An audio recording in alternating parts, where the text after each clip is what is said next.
Denny, first off, explain the change of heart on not appealing to now wanting to appeal and why. I think you should get your shingle vaccination. That's what I think.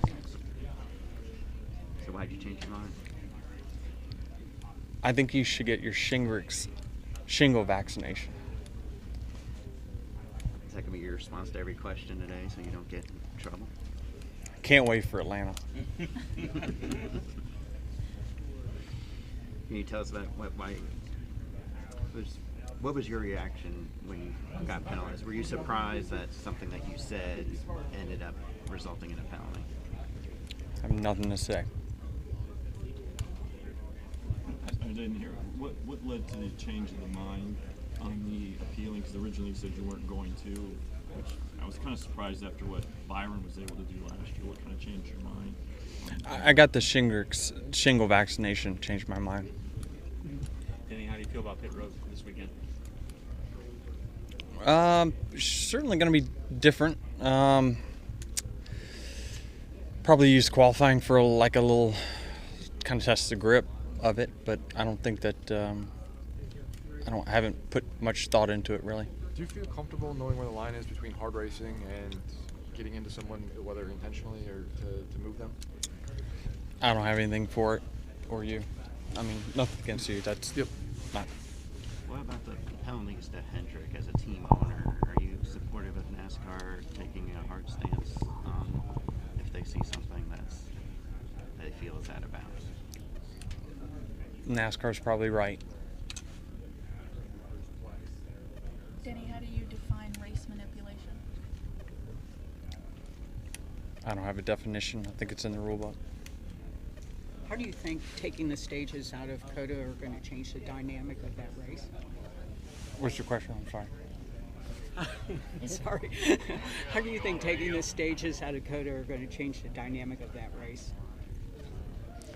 Potentially could get more strung out. I think that's the biggest potential for that type of racing is that if you don't have stage breaks, you don't have natural, we typically haven't had very many natural cautions, so it's not going to be, it just won't, I don't think you'll see very many cautions. So could just get potentially more strung out, that's all. Have you talked to Chastain at all since your long conversation on pit road on Sunday? No. Okay. Do you feel like, why do you feel like it's kind of over between you two? Why do you feel like this truce can actually happen? Just taking each other's word for it.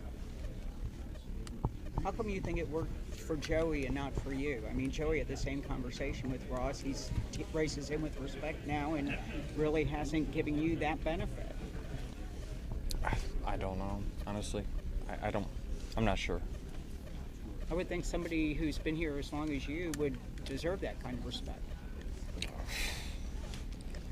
Y'all are all around me right now because that hasn't happened, so. Do you think you'll accept your invitation to come on the podcast? I don't know. Maybe. I don't know. We'll see. I mean, it'd be good. Sure. It'd be good to have a open, honest conversation for sure. When did you invite him? I haven't, there's been no formal invite, but I think we're just talking. Without having any practice here in Atlanta, how do you think, how do you go off and to prepare for this weekend? Just hold it wide open. I mean, that's what they just says we should be able to do, so I think it should be pretty straightforward for us to just get through the gears, shift, and should be pretty straightforward, honestly. It shouldn't, there's not a whole lot to prepare for qualifying here other than making sure we hit our shift points. Thanks, Eddie. Denny, they're supposed to review the restart zone this weekend, number days, whether they're going to go back to the way it was or extend it or keep it as is. What's your thoughts?